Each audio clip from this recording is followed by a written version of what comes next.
Bismillah, Alhamdulillah, wassalatu wassalamu ala Sayyidina Rasulillah Muhammad ibn Abdullah wa ala alihi wa sahbihi wa wala.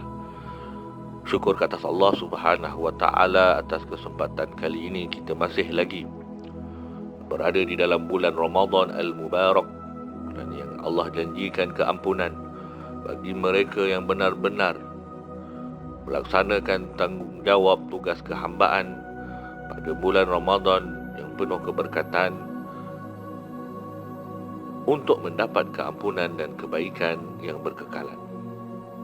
Syukur ke atas Allah subhanahu wa ta'ala atas kurniaan yang tidak terbanding dengan kurniaan yang tidak pada bulan Ramadan, sebagaimana yang disebutkan di dalam nas-nas baik hadis ataupun Al-Quran. Kita masih lagi membincangkan sedikit berkenaan dengan falsafah ibadah puasa yang diwajibkan oleh Allah Subhanahu wa taala ke atas umat Islam pada siang Ramadan. Ibadah puasa mempunyai suatu fungsi yang besar di dalam memantapkan daya ketahanan kehambaan kita untuk melaksanakan segala maksud ketaatan dan ketakwaan kepada Allah Subhanahu wa taala.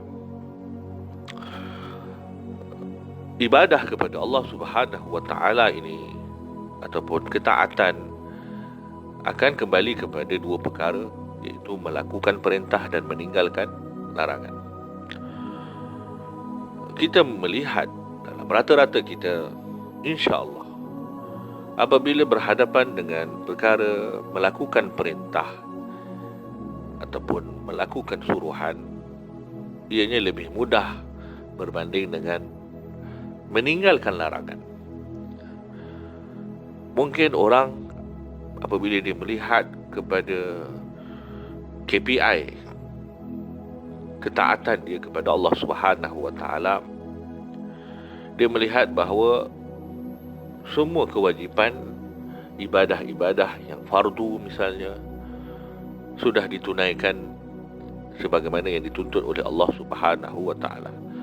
Solat 5 waktu, masya-Allah, mengeluarkan zakat dan sebagainya, insya-Allah, dan haji dan yang bagi yang mampu, dan ibadah-ibadah lain yang berkaitan dengan melakukan suruhan itu lebih mudah untuk dilakukan berbanding apabila dia melihat kepada larangan-larangan Allah yang perlu dia hindari.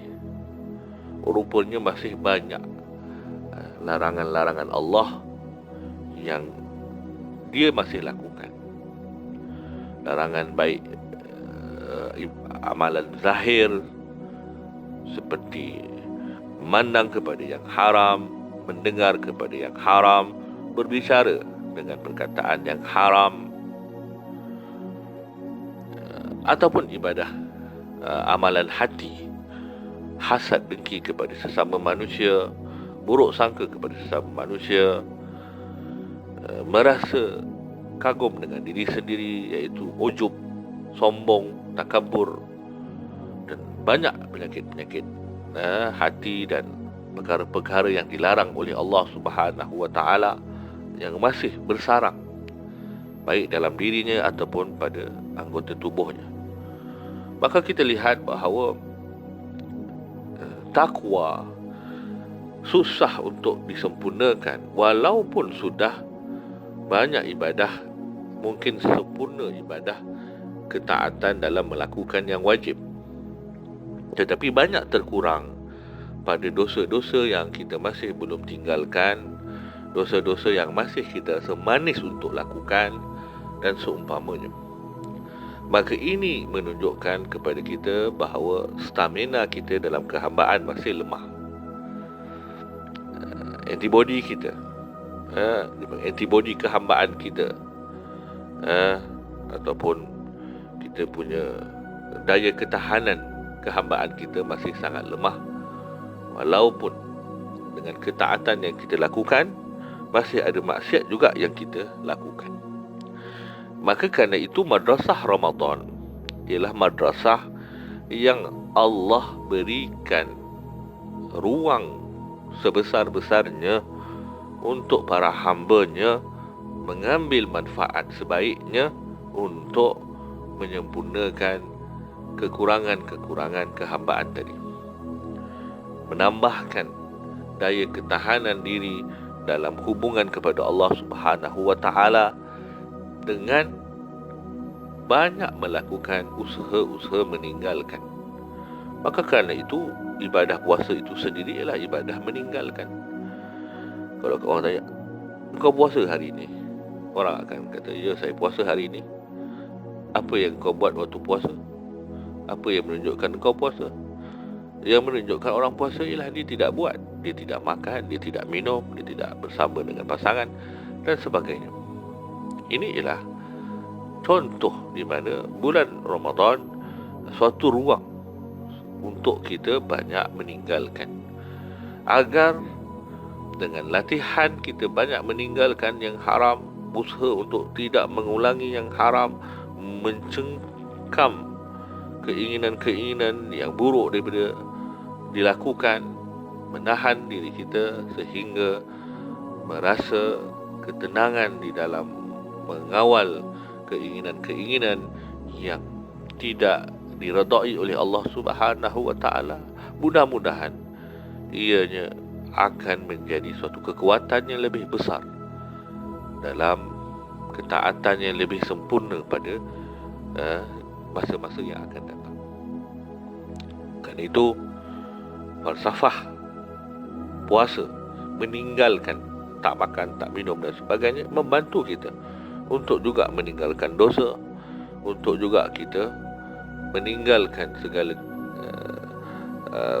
mazmumah dalam hati kita, di samping akhirnya kita melakukan usaha pembaikian diri dari masa ke semasa. Tetapi ambil manfaat pada bulan Ramadan ini dengan menyimak pada diri kita, adakah dosa-dosa yang masih kita bergelumang dengannya pada setiap tahun sebelum ini dapat kita selesaikan pada bulan ini, agar kita keluar daripada bulan Ramadan dengan benar-benar mencapai makna keampunan daripada Allah Subhanahu wa taala yang kita dapatkan, iaitu hilanglah sebab-sebab kepada maksiat yang sentiasa kita lakukan.